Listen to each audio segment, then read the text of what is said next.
Well, I'm coming back to you today on my goldfish pond, which I restocked back and posted a video on April 7th. And here we are on June 21st. So it's only been a couple months, a little bit more than a couple months.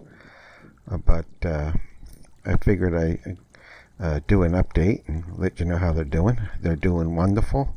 I hadn't lost any. And they're growing just slightly. It's probably difficult to tell in a video, but they are growing. And what has surprised me, I think, the most is that even though I've kept goldfish for many years now, and I've had them for 4 or 5 years, and then lost them to predators, and then had them again for a few years, 3 or 4 years or so, and lost them again, and then now having another restart. Even with all those years of experience, I have to admit I have known little. As much as I know about aquariums and aquarium fish, I didn't really know much about goldfish. Part of the reset was me going out and doing some research and learning a little bit more about goldfish as a whole. And doing a quick Google search has revealed there are many types of goldfish. I always thought and knew about comets, and which is basically the feeder fish that I got, they're common goldfish, or the comets. But there's also the fancy goldfish, and the fancies come in all different types. You got the telescopes, the ranchos, the yabunkins, and several other types. A lot of those are not the natural fish looking, but more of a rounded balls, kind of like if you make a fist, they can get quite chunky and round looking, and fancy, and have the butterfly tails and the moors and many different types of these fancy type goldfish. And learning about those, they are quite interesting, but I found out a little bit more about myself and what I would like and what I would love to see in my pond is not the rounded fancy goldfish, but just the common goldfish. I'm always more into the more simple type fish. By the way, you really can't mix these fish because the common goldfish I have are good swimmers, where the fancy goldfish with the telescoping eyes and the butterfly tails and all the different types of wobbly type bodies cannot compete for food with the faster, slimmer common goldfish. So you really have to decide. A lot of people like to put the fancy goldfish in their ponds because they're wider bodies and fancier tails that fan out and split and fan out are easier to see from above. But I'm not really interested in that. I find that I like the common goldfish. But one of the things I always found funny is they're called goldfish, but they're not really gold in color. What I would normally say is I see most of them are orange in color, but nobody ever says that they have an orange fish. In fact, you can find some that are yellowish gold, and those are nice, but most of them are orange. And what's interesting to me is that even if you have ones that are combination colors of white, black, and orange, nobody ever claims that the color is orange. They always say red. And I do fancy the ones that are red and white, the Sarasa goldfish. These are, to me, some of the most beautiful of the goldfish. I just like like I said, I like simple, and I like the 2-color combination, white and red. Or really, it's kind of a deep orange, or white and orange, or to a white and... The ones that I really like are a deeper orange to the red color. But, I didn't know any of that. I didn't really discover what I liked until after I bought all these 20-some feeder fish. fact, I think I counted them the other day, and there's well over 25 fish in the pond. But there are a handful of those that are white and red color. When I say a handful, maybe 4 or 5 of them, and then there's a few that are just plain white, and there's one or two that's kind of a white and yellow. But all the rest of them are, like I say, red in color, but orange in color.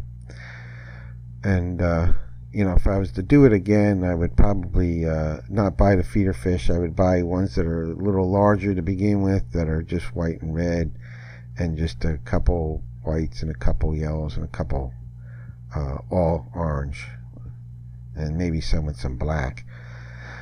But I'm happy though with the ones I have, and I'm enjoying raising them and feeding them. And I've added another filter actually. So I have the air stone going, and I have the filter box that is really a fountain. Has a sponge filter. Once a week I just clean out the sponge. And then just for kicks, I bought this other sponge filter. It's got 2 cylinder sponges to it, and when just the air pump would pump the water out slowly, but I figured I'd give that a try. I kind of like that, and these are very cheap and simple filters, and I think they're probably pretty effective. My water's staying pretty clear. From the top view, it's as clear as it's been in all the years I've had this pond. Just a little filtration, the aeration is doing the trick. The fish are quite healthy. When I go under and submerge the camera, you can see that the water is a little bit cloudy, but not too terrible. And I do apologize. I don't know why the camera is actually focusing in the distance, so all the goldfish that are swimming close are really getting a little blurry, and so the video is a little blurry for all those fish that are close. I probably have to put it in macro setting or something, because the fish don't mind getting up inches away from it, but it seems like it's blurry or oversaturated, whatever. I tried to do some adjustments in the video editing, but really nothing made it look any better. But it's kind of fun to get underneath and see underwater shots of the fish. The other thing is, I did learn a little bit about goldfish and goldfish ponds, and why not koi. Well, koi is that's carp, and that's a big fish, and so you can buy koi this size, of course, and then raise them. But koi get up to 16, 20 inches in size, and ones that get in big ponds that get much older can get even larger. Obviously, in a pond this size, it's ridiculous. It wouldn't be right to get koi.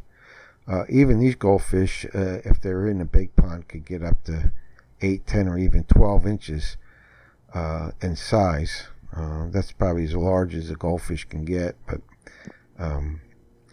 I'll have to deal with that as these get up to, I'm sure these are going to get 5, 6 inches in length in a year or two, but I'll probably have to move some of them out. But there's a mindset out there that you need to have 20 gallons of water for each and every goldfish. I think that is absolutely absurd. I don't know where they get this from. If I had a 12-inch goldfish, full size, maybe I would need 20 gallons for each one of the 12-inch goldfish, but it's absurd to think that you need it now. These fish have plenty of room, plenty of space to swim around, and I don't see any reason why they're not going to get the 4, 5, 6 inches, and then after that, I do think I'd probably have to move and get a larger pond and move them to something bigger for them to get bigger. But that's a few years down the road. On the other hand, I don't think it would be right to have koi in a small pond like this. Of course it isn't. You would definitely need to have probably 1,000, 2,000 gallons minimum if you're going to start raising koi, and then eventually even have more water for them. I did learn a little bit about predation, and of course I've lost my fish to cats, and I now have this green cover I put on it and to discourage that. Most people who have ponds that are out in the open per se will have difficulties with predators such as raccoons and birds. Herring is a bird that will, if you don't think you even have them in the area, they will come and snatch your goldfish. I don't have trouble with birds because I have this in my breezeway, and the birds can't really. A herring, which would have a 5-6 foot wingspan, wouldn't be able to get into my breezeway without landing in the backyard first and then walking on over. But that is not going to happen. But cats are really the problem I have. But if you are going to have a pond and you're going to put it out in the open in the backyard, then predators are going to be a problem. Birds for sure will come and snatch your fish. And so some of the techniques that you do is ponds need to be, ponds would have to be deeper than probably 3 feet. And if you can get your pond to be deeper than 3 feet, you can protect your fish from a bird attack. And certainly don't build ledges and things so the fish can get up in the shallow areas, because birds could get them there as well. So some of the things I've learned. I don't have a lot of filtration on this pond, but this is working fine for me. It's a very small pond, and these sponge filters are maybe people would think that's not enough, but they are. They're doing the job, and I do just have to clean them out once in a while, and that's fine. So a few of the things I learned about goldfish that I didn't know before, and figured I'd share with you and let you know that after a couple months I hadn't had any losses. The fish are healthy, they're doing good, they've been a lot of fun, and we'll see where they go from here. Alright, so bye for now, and we'll catch you next time.